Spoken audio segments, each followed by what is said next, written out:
Councillor Jim McVeigh, the eve of another council meeting.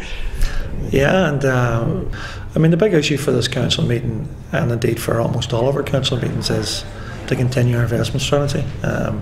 We want to use the economic muscle that the council has, the finance that the council has to invest in our communities, to use its finance to create employment, to tackle disadvantage. In February 2012 we launched a £150 million investment strategy. Earlier this year we also agreed to invest another £105 million in brand new top class leisure facilities across the city. That's obviously £255 million being invested in the heart of our communities, and they have already created real jobs, hundreds of real jobs. For example, when work begins on the new Andersonstown Leisure Centre, it will create hundreds of jobs in the construction and also post-construction. When work begins on Kirkwood, when work begins on the new Leisure Centre in Turnbuck, all of these investments, not only will they deliver first-class public services that our people need and deserve, but they'll also stimulate the economy and create jobs where people need the most. And our hope is that many of our long-term unemployed will have an opportunity to gain employment. So that'll be on the agenda tonight. It'll be on the agenda. We'll make sure it's on the agenda every month, every committee, and that's what we're about. It's about making a difference in the areas, in the communities that we represent, and we'll continue to do it. Caoimhín McGilliveen, important progress on Belfast City Council policy vis-a-vis bonfires? Yes, this year, like many other years, the criteria for Belfast City Council in the bonfire programme that they have, many of the groups who availed of the funding were in breach of the criteria Belfast City Council laid down. Now, in previous years, there was kind of another chance given to each of these groups year after year. I'll give them another chance, give them another chance. And just in terms of the context, what constitutes a breach? How did they breach? Well, they breached this year with the burning of the Irish tricolour.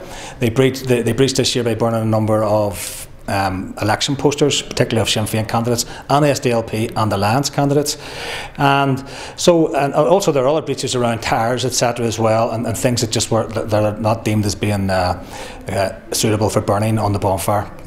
In the committee, it was agreed that these groups who were found guilty, for want of a better word, will not receive the 30% that they're waiting on.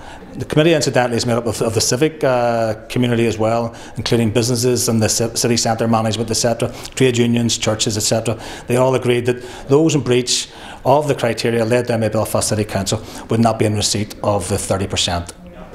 Councillor Stephen Corr, the Falls Park strategy comes before Council tonight. Could you give us something on that, please? Well, basically tonight what we have come before Council is an agreement, or looking for an agreement from the Council concerning the installation of the new upgraded 3G pitch into Falls Park, which is going to be replacing a current grass pitch. It's part of our overall Falls Park City Cemetery Master Plan, where we want to see, we agree, accept, and we support and we push and we promote the fact that the Falls Park is one of the jewels in the crown of West Belfast. We want to increase usership. We want to increase the amount of people who use it. We want to increase the diversity of people who use it. So we want to get people into it every night of the week. We want to get people into it as many days a year we can. We see the Falls Park as having been massively underinvested in for decades upon decades. We have at last been able to now have the political strength to start changing that. I currently chair the Falls Park City Cemetery Master Plan.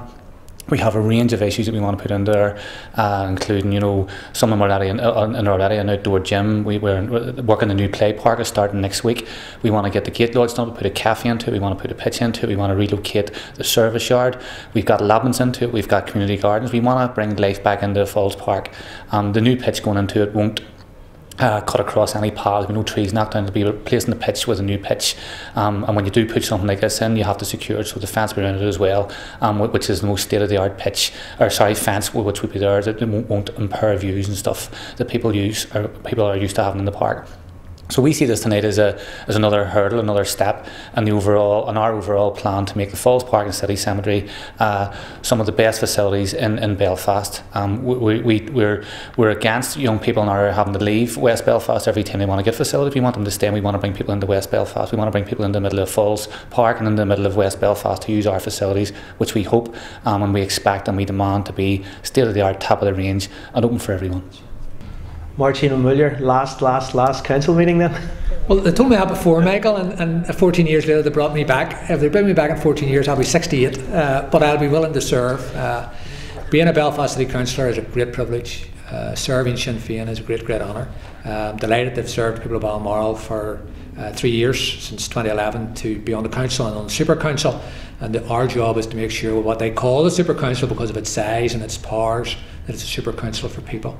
And I'm delighted that I've been able to leave my seat in the very capable hands of one of the great community champions of Belfast, Geraldine McAteer. Geraldine, looking forward to your new role? I am absolutely excited and delighted to be moving into the Balmoral constituency. Really looking forward to it.